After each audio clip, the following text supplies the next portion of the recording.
Welcome to Solvetic, your channel to always learn technology easily. Below in the description, you will find useful links we used in this video.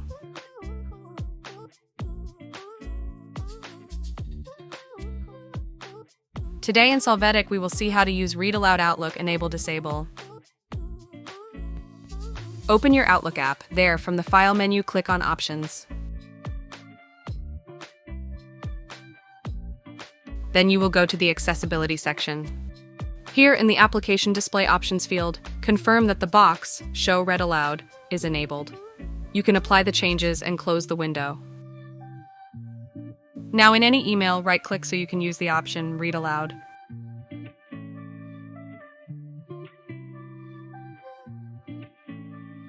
Hey, remember to subscribe Solvetic channel.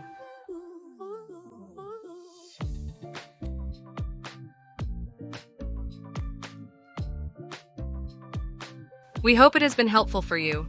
Here are links to watch more videos of your interest and subscribe to the Solvetic channel. Thank you.